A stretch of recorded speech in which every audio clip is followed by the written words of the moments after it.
Las invasiones germánicas comenzaron en el siglo III debido a la crisis que se produjo en el Imperio Romano y además el propio Imperio Romano tuvo que realizar pactos con las invasiones germánicas o bárbaras.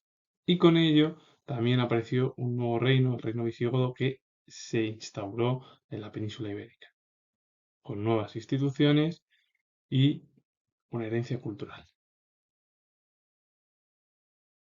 Una de las razones de la caída del Imperio Romano fue la llegada de pueblos bárbaros a sus fronteras. Los romanos buscaron pactos con ellos para defenderse de otras invasiones. Provenían del norte y centro de Europa y se iniciaron en el siglo III y finalizaron en el siglo V. En el año 409 llegaron a la península ibérica tres pueblos germanos, los suevos, los vándalos y los alanos. Aunque hay pocas noticias, los invasores se asentaron en Hispania, que seguía siendo una provincia romana. Dada la debilidad reinante que tenía el Imperio Romano, amenazado por todas sus fronteras, firmará un pacto con los visigodos, concediéndoles tierras a cambio de expulsar a los pueblos invasores. Claro, el Imperio Romano eh, entra en crisis por la llegada de los pueblos bárbaros o germanos a sus fronteras. Entonces, los romanos buscan pactos para defenderse de otras invasiones. Y además, las invasiones germánicas provenían del centro y norte de Europa y se iniciaron en el siglo III y culminaron en el siglo V. En el año 409 llegaron a la península tres pueblos germanos, los suevos, los vándalos y los alanos. Aunque hay pocas noticias, los invasores se asentaron en Hispania, que seguía siendo una provincia romana. Dada la debilidad del propio imperio romano, amenazado por todas sus fronteras, firmarán un pacto con los visigodos, concediéndoles tierras a cambio de expulsar a los pueblos invasores.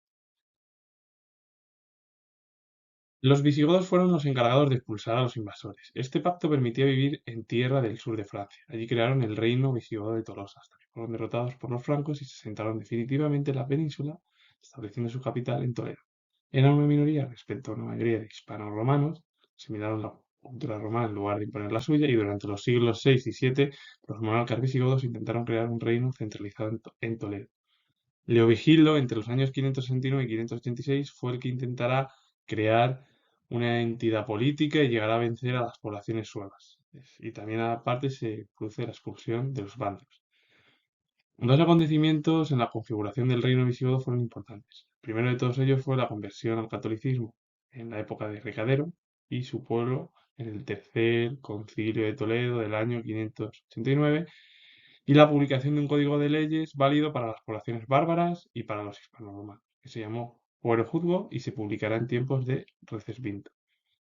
Los visigodos se encargan de expulsar a los invasores y este pacto les permitió vivir en el sur de Francia. Allí crearon el reino visigodo de Tolosa, hasta que fueron derrotados por los francos definitivamente. Los propios visigodos, con esa derrota, establecieron en la península y establecieron la capital en Toledo. Como eran una minoría con respecto a los hispanos-romanos, asimilaron a la cultura romana en lugar de imponer la suya, y durante los siglos VI y VII los monarcas visigodos intentaron crear un reino centralizado en Toledo. Leovigildo, entre los años 569 y 586, fue el que intentará crear una entidad política y llegar a vencer a las poblaciones suevas, y también se producirá la expulsión de los bandos. Dos acontecimientos marcarán la configuración del reino visigodo, como fue la conversión al catolicismo en la época de Recadero, y su pueblo además en el tercer concilio de Toledo del año 589, y la publicación de un código de leyes válido para las poblaciones bárbaras y para las poblaciones hispano-romanas, que se llamó Fuero Juzgo y que se publicará en tiempo de Recesvinto. La monarquía visigoda se mantuvo en la tradición germánica de forma electiva. A partir de ahí la influencia romana cambió y los visigodos, los monarcas, pues, comenzaron con la monarquía hereditaria. Los monarcas tenían poderes muy amplios. Juez, legislador, firma de tratados, dirigía el ejército, nombraba a personas cercanas a su persona, etc. El aula regia o Consejo del Rey, de carácter consultivo, integrada por nobles, y el Officium Palatinum, que se ocupaba de la administración central, tenía diferentes oficios: comes del Tesoro Regio, comes de la administración de las tierras del monarca, etc. Los concilios eran asambleas legislativas convocadas por la Iglesia y que eran aprovechadas por los monarcas para promulgar leyes. A partir del tercer concilio de Toledo, en el año 589, bueno, pues la religión oficial fue el catolicismo. y además se convirtió la Iglesia en el apoyo de la monarquía. La administración territorial quedó en manos de dux provinciales, los gobernadores de provincias y el comes civitates, jueces de ciudades. Para esta administración se mantuvo la división provincial romana. En los aspectos culturales destaca la ruralización, la feudalización y el latifundismo. En el ámbito literario, la figura que destacó fue San Isidoro de Sevilla. Claro, la monarquía al principio, con la tradición germánica, por parte de los visigodos, era electiva, pero la influencia romana se convirtió en hereditaria.